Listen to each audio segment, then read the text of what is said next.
How's it going, everybody? This is Rice Bonds, Montana DeYoung here with you. Finally, again, I promised that I would make more videos this year, but I'm slacked off just as usual. So got a lot of packages coming in that I really haven't shared here on YouTube. But I thank you for watching as always. While I was gone, I kind of went through a relic phase, as you can see here. So 3 down here, you got glove, you got patch with a little bit of cream jersey, and you got a 3-color 4-break patch over there, which is pretty sweet. And you got the ball hogs, of course, this gorgeous set with the swatch of a ball there, all dirtied up with stitches. Gorgeous card. I'd love to get the boss hog someday. And then finally over here, I mean, I usually don't like multiplayer cards, but couldn't resist here. These are 4 of my favorite players of all time, all in one card. Griffey Bonds, Manny, and Larry Walker, so I couldn't pass that up. Just had to snag it, and I'm not sorry that I did.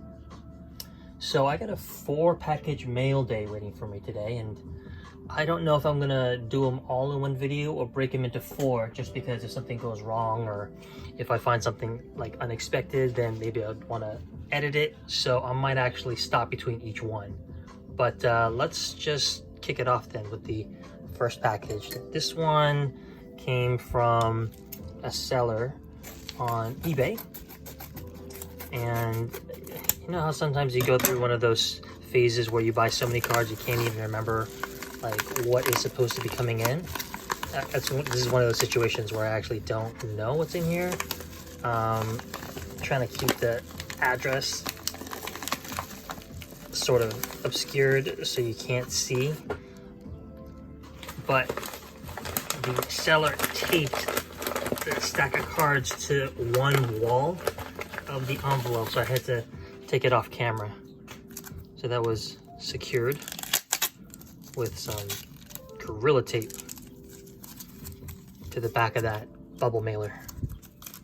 All right, well, this is extremely well packed.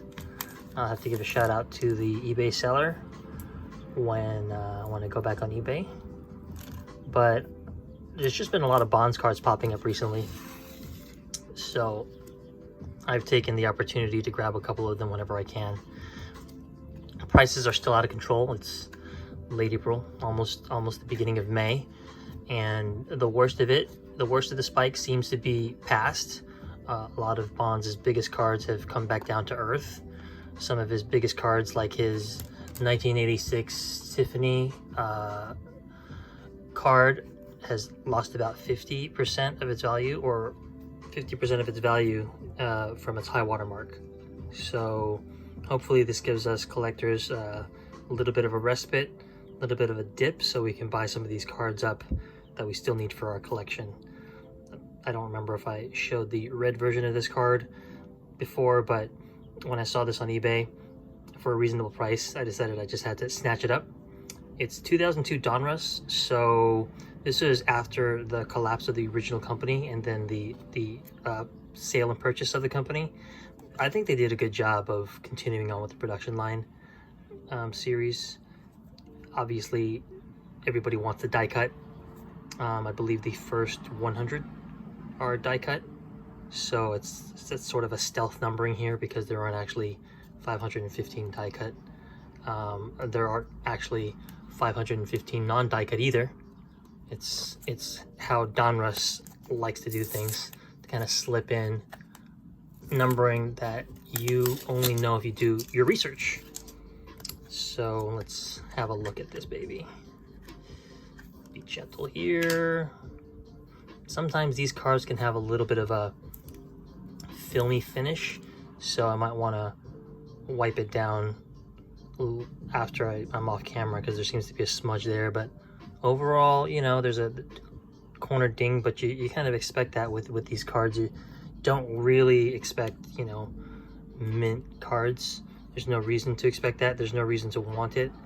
Obviously, if it comes in crispy clean, I would consider slabbing it, just so that I don't have to worry about protecting it. It'll just be permanently encased in a grading slab. But in this case, this card I don't think is really gradable, even though the surface is pretty darn nice. For my money, one of the most important aspects of a card.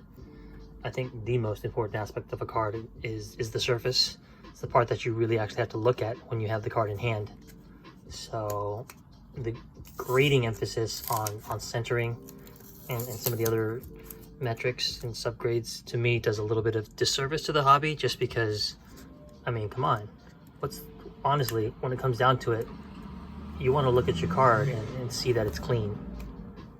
So this is from 2004, Power Alley, sort of a continuation of this theme of hollow foil over different colors, celebrating different achievements of a player. This is the blue version out of 100. So pretty cool to get this one. This one seems like it's actually in really good shape. I have to look at it later to see whether it is gradable, and there looks to be a little ding right there, but overall not bad and a beautiful card, if I do say so myself. All right, so I'm going to say thanks for watching.